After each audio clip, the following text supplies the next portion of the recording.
안녕하세요. 순환할 서재에 오신 걸 환영합니다. 오늘은 여러 사업에 뛰어들며 청담동 상위 1%의 부자가 된 60대 여성 사업가의 책을 읽어드리려고 합니다. 부의 인사이트. 이 책의 저자는 청담 캔디 언니라는 예명으로 알려졌는데요. 그녀가 치열하게 살아오며 부와 성공을 거머쥐고 나서 깨달은 점 중에 하나는 바로 부자가 되려면 환경을 바꾸어야 한다는 것이었어요. 가진 게 없어도 깔끔한 옷차림을 하고 만나는 사람, 그리고 내가 가는 장소를 바꾸면 저절로 귀티가 배면서 부자들의 영향을 받아 부자가 되는 길로 가게 된다고 합니다. 저도 일리 있는 말이라는 생각이 들더라고요. 그리고 60대에도 활발한 SNS 활동과 적극적으로 자신을 알리는 청담 캔디 언니의 이야기를 들으며 많은 자극을 받았습니다. 물론 모두가 이렇게 열심히 살 수는 없을 거예요. 저 또한 나라면 이렇게 할 수 있을까 하는 생각이 드는 부분도 많았고요. 하지만 분명히 배울 점이 있고 우리 생활에 접목할 부분이 있기에 부자가 되는 태도와 자세에 대해서 알아보려고 합니다. 여러분도 들으시면서 나는 어떤 부분을 바꿀 수 있을까 생각해 보시면 좋을 듯 합니다. 그럼 같이 읽어보시죠.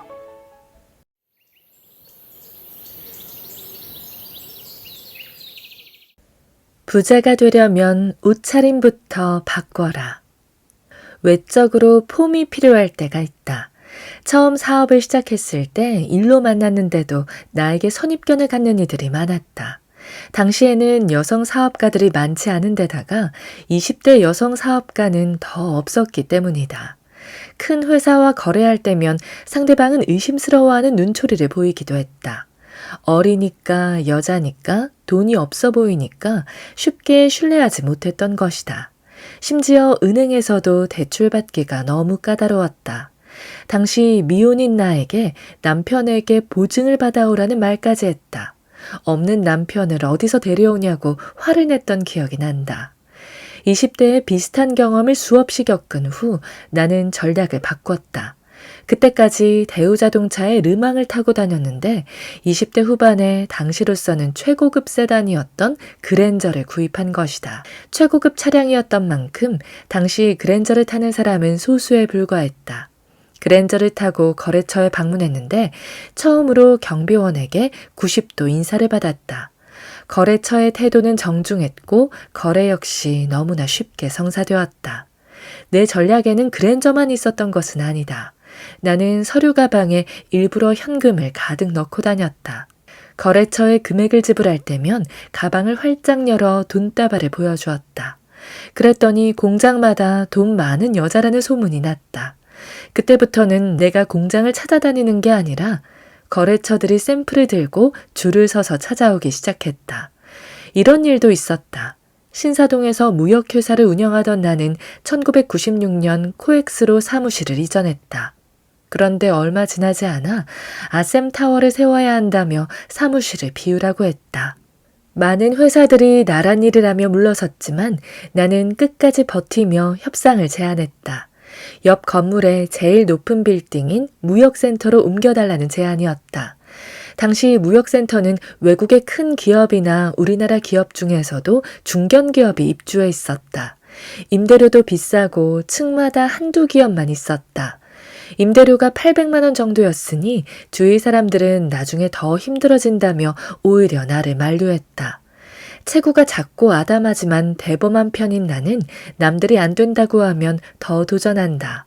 아무리 중소기업이지만 일반 관리비를 줄이는 데만 초점을 맞추지 말고 공간에 대한 투자도 필요하다고 생각했다. 당시 우리 회사는 일본이나 이탈리아에서 수입한 원단과 머플러를 삼성물산 전 브랜드와 중견 브랜드들에 납품하고 있었다.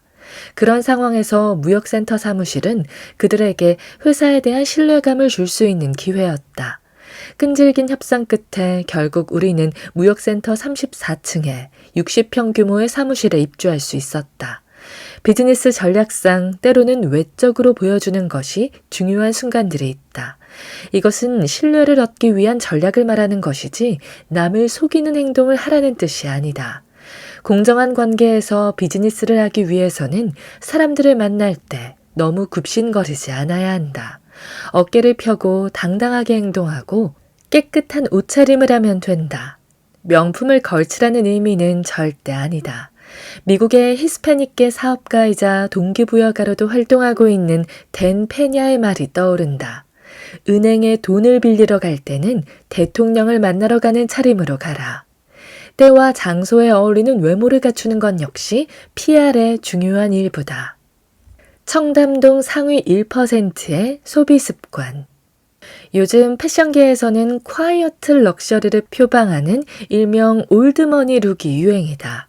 올드머니란 집안 대대로 상속으로 물려받은 재산을 뜻하는 말로 가치를 대놓고 드러내지 않는 럭셔리한 스타일이 대세다. 부자들의 이런 패션은 사실 오래전부터 시작되었다.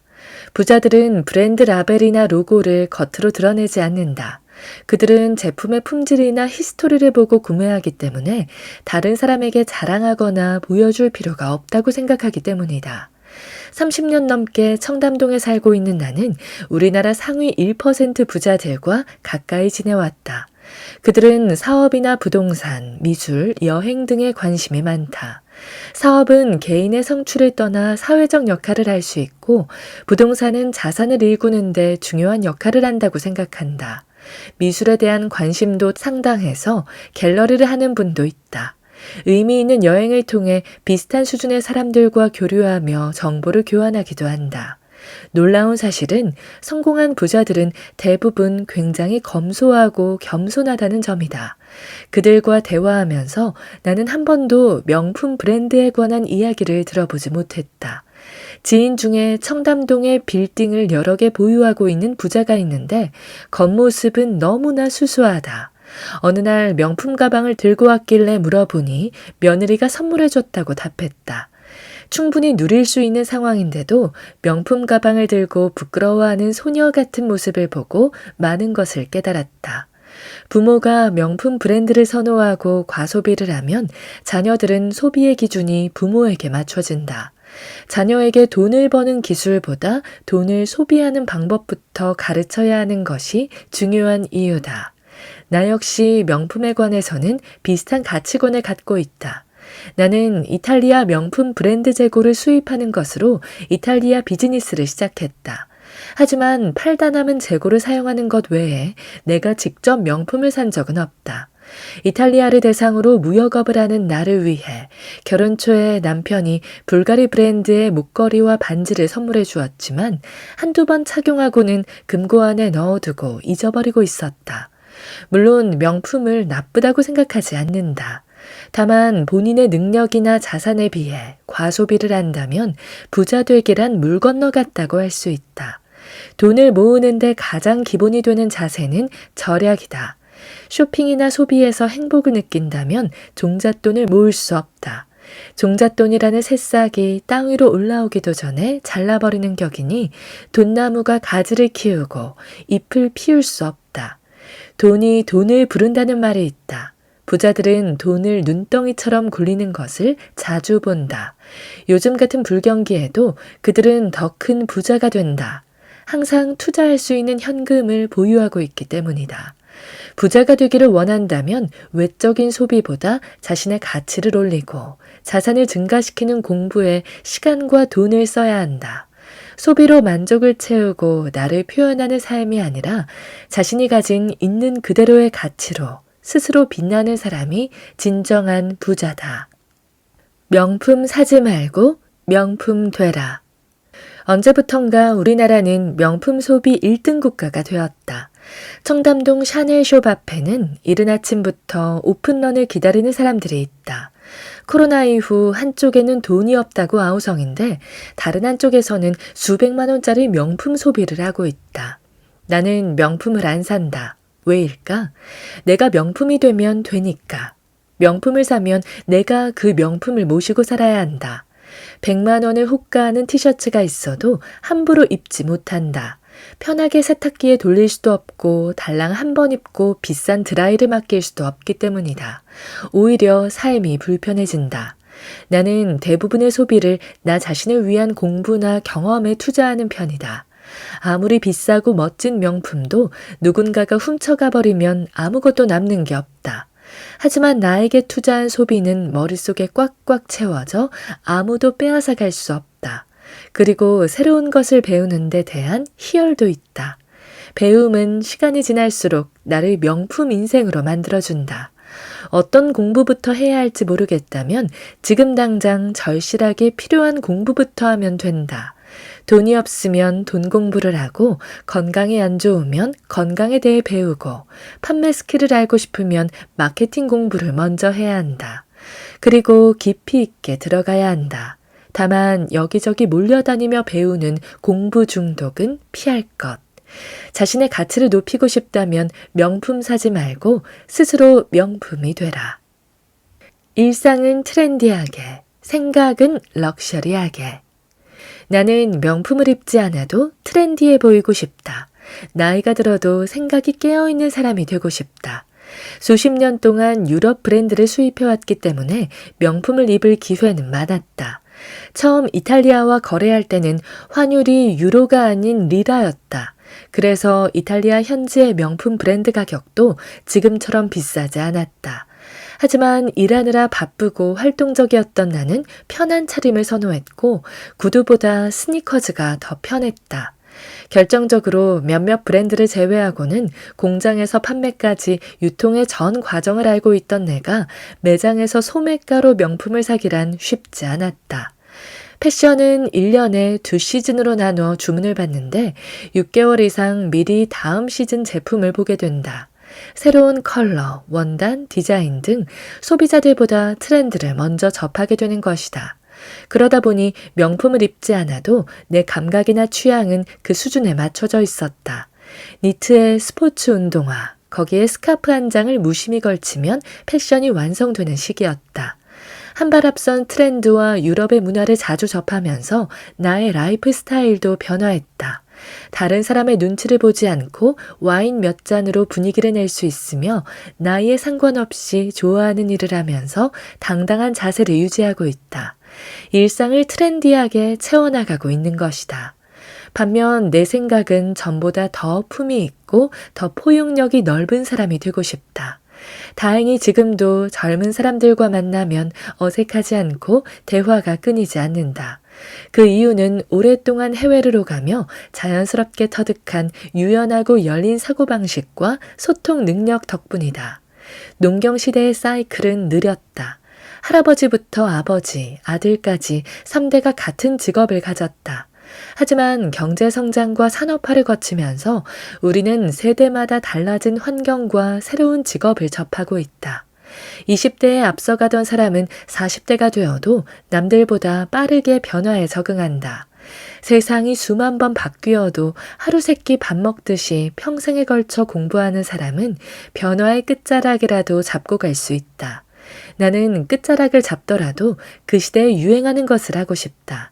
나이가 들면 이야기가 통하지 않는다며 주위 사람들이 하나둘 떠난다고 한다. 하지만 나에게 나이는 또 하나의 콘텐츠가 되고 있다. 나이는 숫자에 불과하다는 것을 보여주고 있다.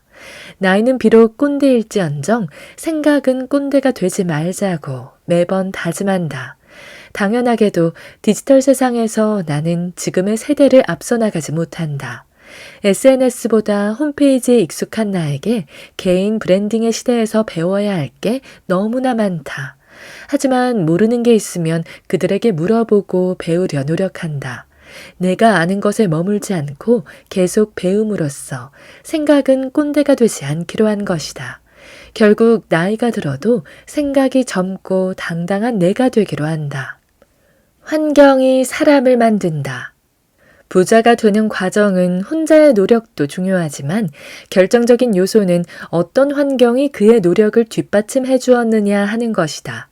미국의 동기부여 강연가인 짐 론은 우리는 가장 많은 시간을 함께 보내는 5사람의 평균이라고 말했다. 한마디로 내 주위의 사람들이 나의 성공 여부와 밀접한 관련이 있다는 뜻이다. 이 사실을 알게 된 이상 우리는 만나는 사람들, 즉 환경을 적극적으로 바꿔나갈 필요가 있다. 다시 말해 성장 단계마다 만나는 사람이 달라야 한다. 매 단계마다 만나는 사람이 나의 지원군이 되도록 해야 한다. 부자가 되는 과정에서는 단계마다 그들이 가진 정보나 인맥 등의 수준이 다르기 때문이다.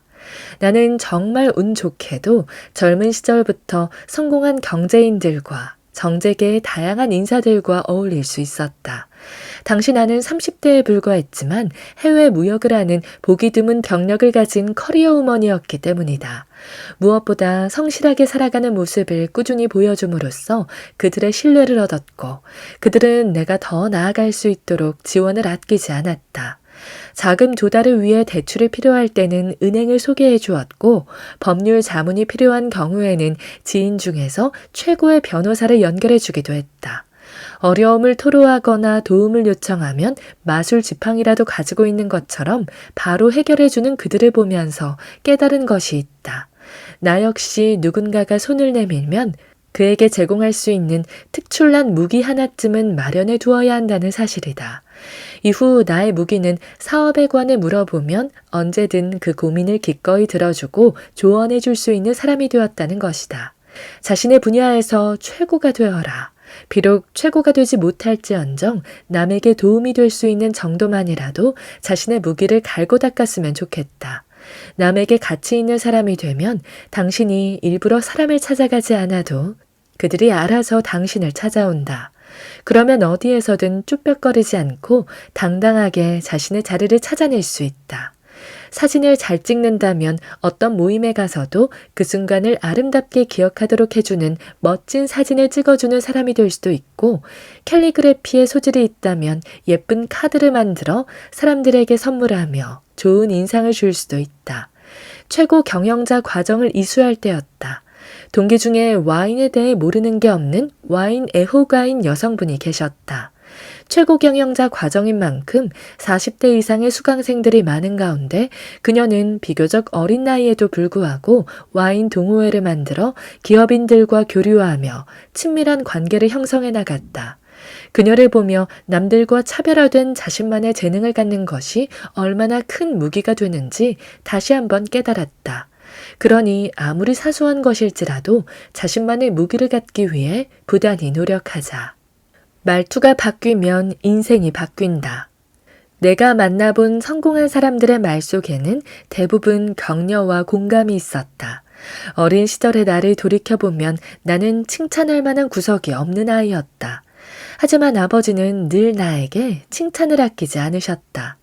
뛰어난 실력도 아닌 나에게 서경아, 너 진짜 머리 좋다 라고 해주셨고 평범한 외모의 나를 보며 항상 네가 제일 예쁘다 라며 내 증명사진을 넣어 다니면서 자랑하고 다니셨다. 그런 아버지가 내 나이 23세 때 돌아가셨다. 아버지가 돌아가시고 20대에 사업을 하며 깨달은 사실이 있다. 남들보다 뛰어난 능력을 가진 것도 아닌 내가 성공적으로 살아낼 수 있었던 것은 아버지의 무한한 격려와 칭찬 덕분이었음을 말이다. 지금도 잘 알지도 못하는 사람이 나를 보고 뭐든 잘해내실 분이라고 말하면 왠지 그렇게 될 것 같고 그렇게 살고 싶어진다. 하물며 부모가 자녀에게 건네는 말은 아이의 미래에 엄청난 영향력을 끼친다. 세상을 바라보는 관점이 달라지는 것이다. 그 증거가 바로 나다. 그래서 나는 아이가 생기면 아버지가 나에게 준 긍정의 언어를 내 자녀에게도 꼭 해주어야겠다고 생각했다. 그것이 내가 줄 수 있는 가장 가치 있는 유산이라고 믿었다. 매사 긍정적이고 행복한 사람이 있다. 긍정 에너지를 퍼뜨려서 같이 있으면 더불어 행복해지게 하는 사람. 반대로 뭐래도 불평불만이 끊이지 않는 사람이 있다. 부정적인 말로 곁에 있는 것만으로도 불안하고 불편한 사람. 그런 사람은 가까이 하고 싶지도 다시 만나고 싶지도 않다. TV만 봐도 부정적인 뉴스가 가득한데 일상에서조차 부정의 언어를 마주하고 싶지는 않을 것이다. 평소 나의 말투는 어떠한지 항상 조심하고 경계해야 할 부분이다. 조금만 더 하면 가능할 것 같아. 아직 희망이 있어. 할 수 있어. 잘 될 거야. 방법이 있을 거야. 내일은 더 잘할 수 있어. 내 주위를 긍정의 언어를 쓰는 사람들로 채워라. 자신 역시 그런 사람이 되도록 노력하라. 왜냐하면 사람은 서로 비슷한 사람을 끌어당기기 때문이다. 힘들고 어려운 때일수록 긍정의 말을 하라. 그래야 진짜 그렇게 된다. 의외로 모르는 피해야 할 사람. 우리는 매일 새로운 만남 속에서 살아가고 있다. 누구를 만나고 누구를 안 만날지는 매우 까다로운 문제다. 10길 물속은 알아도 한 길 사람 속은 모른다 라는 속담처럼 사람의 속마음을 파악하기란 너무 어렵기 때문이다. 오죽하면 삼성의 창업자 이병철 회장은 면접 볼 때 관상가를 곁에 두었다고 하지 않던가. 나는 작은 약속을 통해 사람을 분별하곤 한다. 그 중에 가장 중요한 것은 소액의 돈이다. 사실 자잘한 돈은 잘 기억하지 못하고 잊어버리기 쉽다. 작은 금액이니까 생각나면 줘도 되겠지 하고 사소하게 생각할 수도 있다. 하지만 내 생각은 다르다. 남의 돈은 단돈 1,000원이라도 귀하고 소중하게 여겨야 한다. 남의 돈 1,000원을 귀하게 여기는 사람이라면 큰 돈 또한 소중히 여길 것이라는 사실은 충분히 짐작할 수 있다. 작은 약속을 소중히 여기는 사람은 큰 약속도 반드시 지킨다. 하지만 작은 약속을 사소하게 여기는 사람은 큰 약속도 사소하게 여기는 경우가 많다. 작든 크든 약속은 약속이다. 약속을 지키는 것은 신뢰의 기본이다. 동기부여가 필요하면 이곳에 가세요. 가끔은 5성급 호텔에서 커피를 마셔라. 지금까지 살아오면서 내가 가장 많은 동기부여를 얻은 공간은 바로 호텔이다. 호텔에서만 느낄 수 있는 에너지와 동기부여가 있기 때문이다. 이 세상 최고의 럭셔리한 공간으로 만들기 위해 지어진 호텔을 경험해보면 누리고 싶은 욕망이 생긴다. 20대 후반 명동에서 보세 사업을 할 때 출근하면서 나는 항상 하얏트 호텔에 들러 아침을 먹었다. 우연히 친구를 따라 가본 그곳의 우아하고 고급스러운 분위기에 흠뻑 매료되었기 때문이다. 이후 매일 아침 하얏트를 방문하며 목표에 대한 이미지를 깊이 각인시켰고 사업하는 내내 어떠한 어려움도 기꺼이 견뎌낼 수 있었다. 지금은 이름만 대면 누구나 알만한 유명한 호텔들이 많지만 당시에는 하얏트가 국내 최고의 호텔이었다. 손님들도 대부분 해외에서 비즈니스 목적으로 방문한 투숙객들이었다. 그들을 관찰하고 그들과 교류하는 것으로도 20대의 나는 많은 배움을 얻을 수 있었다. 요즘도 아들과 하얏트 호텔 뷔페를 가끔 가는데 하루는 음식을 가지러 간 아들이 한동안 돌아오지 않았다. 한참 뒤에야 돌아온 아들은 우연히 만난 외국인 손님과 1시간 정도 이야기를 나눴다고 했다. 그 외국인 손님은 미국의 한 일기예보 회사의 시니어급 임원이었는데 호텔 직원들과 스스럼 없이 스몰 토크를 하고 있었다. 음식을 가지러 간 아들은 그들의 대화를 우연히 들었고 그 모습이 너무 인상적이어서 비결을 물어보았다고 했다. 아들의 질문에 임원은 자신의 테이블로 아들을 초대해 다양한 대화를 이어나갔다. 아들은 그 테이블에서 1시간 정도 이야기를 나눴는데 그는 인간관계, 대화법, 리더십 등 다양한 소프트 스킬을 개선하기 위해 따로 돈을 내고 교육받고 있다고 했다. 심지어 MBA까지 마쳤지만 배움은 거기서 끝나는 것이 아니라 평생에 걸쳐 이어진다고 말했다. 당시 아들은 첫 직장 입사를 앞두고 있었는데 그 부분에 대해서도 많은 조언을 들었다고 했다. 성공의 애티튜드에 대해서 배운 것이다. 외국인들의 경우 처음 만난 사람과도 어느 정도 깊이 있는 대화를 하는 이들이 있다. 낯선 사람에 대한 경계심이 우리보다 덜하기 때문인데 적극성을 발휘하면 좀 더 친밀한 대화를 나눌 수 있다. 성공의 노하우 중 하나는 성공자들을 관찰하고 벤치마킹하는 것이다. 직접 대화를 해보지 않더라도 성공자들의 표정과 걸음걸이, 대화를 들어보면 어떤 태도로 분위기를 이끄는지 알아챌 수 있다. 이런 이유로 나는 아들에게 시그니엘, 하얏트, 조선 팰리스 등 고급 호텔에 혼자라도 커피를 마시러 가보라고 권한다. 커피 가격은 대략 2만 원대로 한 달에 한 번 정도는 자신을 위한 교육으로 투자할 가치는 있다고 본다. 꿈은 우리가 아는 만큼의 크기로 꿀 수 있다. 그리고 그 삶은 우리가 보고 듣고 경험한 것이 자기 안에서 숙성되어 있다가 필요한 순간에 드러나는 것이다. 그러니 더 많은 것을 경험하라. 인간관계에 너무 집착하지 마라. 살아가는데 많은 인맥은 필요 없다. 마구잡이로 뻗어나간 인맥은 삶을 어지럽게 하고 정돈되지 않은 상태로 만들 뿐이다. 처음 사업을 시작하는 사람들은 자신에게 필요한 공부를 뾰족하게 하면서 깊이 파고드는 것이 더 중요하다. 인맥 쌓기에 열중하느라 감정, 시간, 돈, 에너지를 모두 쓴다면 자신이 바라는 목표에 올곧이 집중하기가 어렵다. 독서 모임, 공부 모임 등 다양한 커뮤니티 활동을 하는 이들이 있다. 한 가지에 집중하려면 무분별한 모임은 자제하는 것이 좋다. 더 자유롭고 더 본질적이고 가치 있는 것에 집중하고 싶다면 스스로 온전히 성장하기 전까지는 적당한 거리가 필요하다. 적당한 거리감은 삶을 더 명료하게 하고 원하는 것에 더 집중할 수 있게 해준다. 이제는 정밀하고 잘 다듬어진 인간관계가 더 중시되고 있다. 자신의 삶이 단정하고 정돈되길 원한다면 마구잡이식 인맥에 대한 욕구나 욕망에서 해방되어야 한다. 오히려 자신의 가치에 집중하다 보면 알토란 같은 인맥이 저절로 생긴다. 사인 받으려고 줄 서지 마라. 네가 사인하는 사람이 되어라. 내가 아들에게 자주 하는 말이다. 우선 자기 일을 잘해라. 그러면 당신과 친해지고 싶어하는 사람이 생긴다. 주위에 사람이 몰리면 인맥에 대한 고민은 금세 해결되고 원하는 목표와 경제적 자유도 빨리 이룰 수 있다. 그러니 다른 사람이 나와 관계를 맺고 싶어하는 그런 사람이 되어라. 그게 먼저다. 조심해야 하는 경우도 있다. 단지 인맥만을 위해 의도적으로 접근하는 사람은 내가 퇴직하거나 재력이 소진되면 바로 떠나간다. 많은 사람을 곁에 두려 하지 말고 나와 비슷한 가치관을 갖고 같은 방향으로 나아가는 사람과 가까이 하라. SNS에서 만났다 하더라도 결이 같은 사람은 서로를 알아본다. 나는 전문 경영대학원을 10군데 정도 다녔다. 그곳에서 만난 사람들의 수도 엄청나다.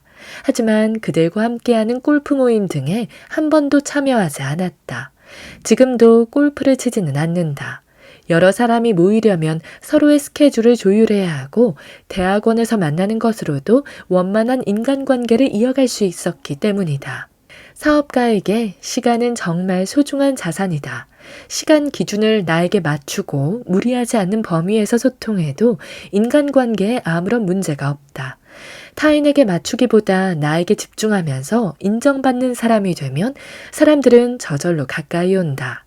남에게 보여주려고 인생을 낭비하지 말라는 쇼펜하우어의 말처럼 우선 자기 자신에게 집중하라. 혼자 잘 살면 된다. 딱 2마디만 잘해도 인정받는다.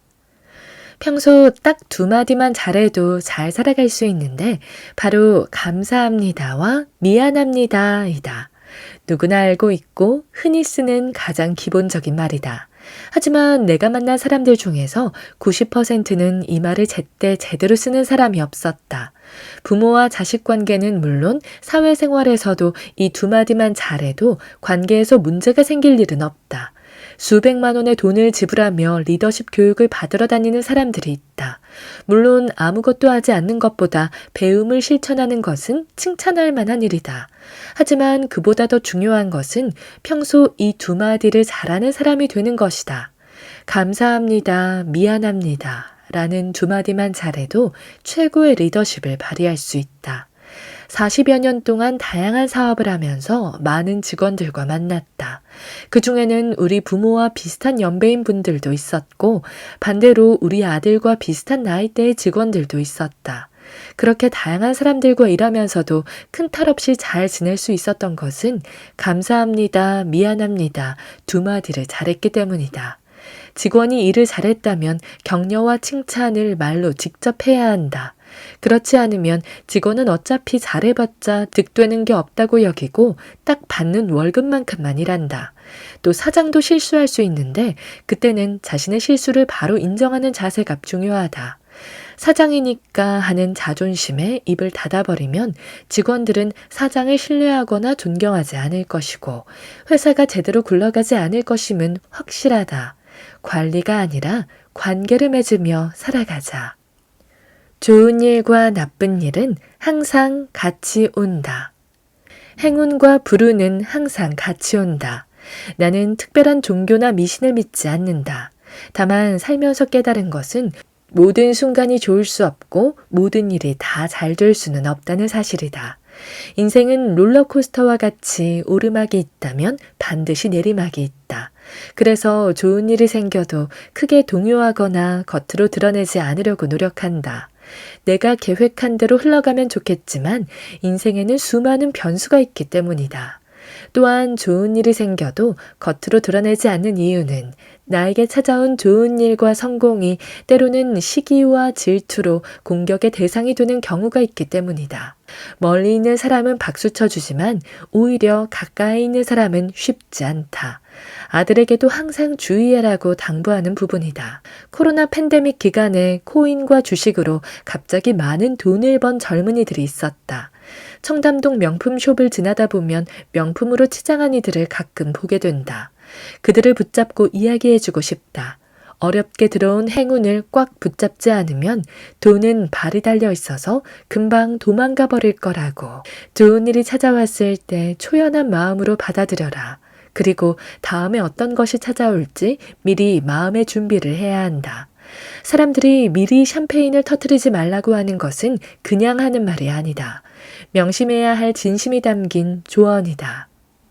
성공하기 위해 아침마다 실천한 것.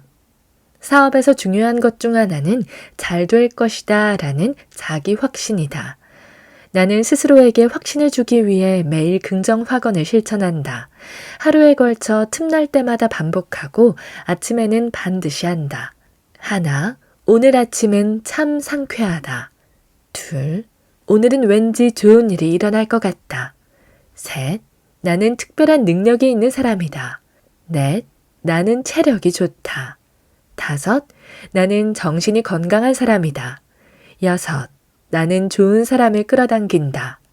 일곱, 나는 모든 면에서 긍정적이다. 여덟, 나는 어떤 어려움도 이겨낼 수 있다. 아홉, 나는 이미 많은 것을 가지고 있다.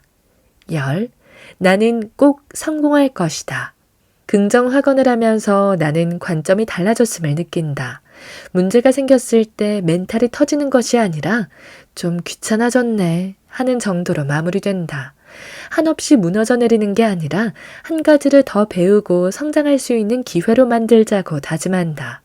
납품한 회사가 부도가 나서 억대의 결제 대금을 못 받게 된 적이 있었다.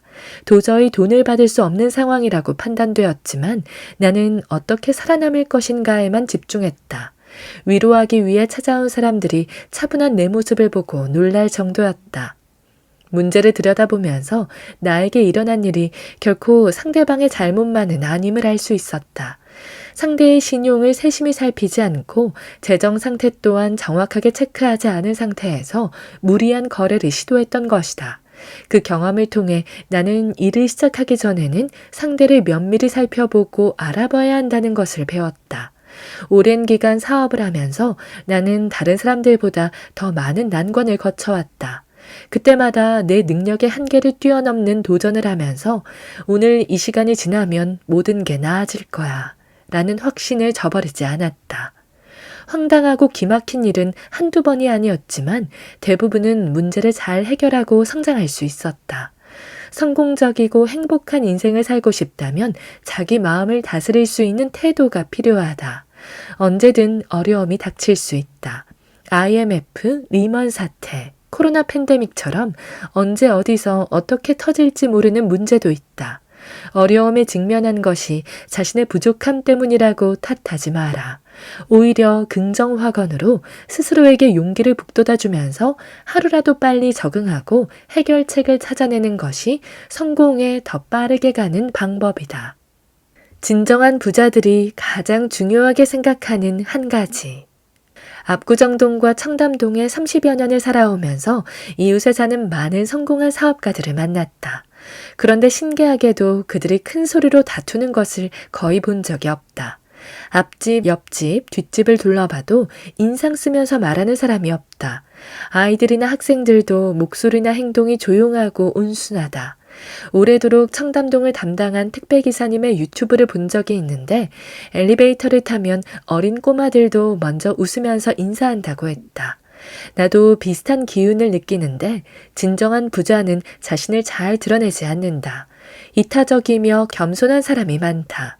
이런 태도가 그들의 성공에 영향을 주었음은 분명하다. 나는 비즈니스 미팅이나 다양한 사람들과 식사할 때 상대가 종업원을 대하는 태도를 관찰하곤 한다. 식당 종업원에게 함부로 대하는 사람은 비즈니스 파트너로 적합하지 않다고 판단하는 경우가 많다. 이런 판단 기준을 갖고 있는 것은 나만이 아니다. 미국의 친한 사업가도 이 말에 공감했다. 만국 공통 꿀팁이다. 좋은 태도가 좋은 기회를 가져다 주는 것은 분명하다. 얼마 전 내 친구 아들이 외국인 손님이 많은 국내 5성급 호텔에서 고객 응대를 맡게 되었는데 특이한 경험을 했다고 한다. 유독 매너 좋은 태도를 갖춘 외국인 손님들이 있었는데 나중에 보니 누구나 알만한 외국 대기업 임원들이었다. 반대로 클레임을 걸며 따지는 손님들은 대부분 한국 손님이었다.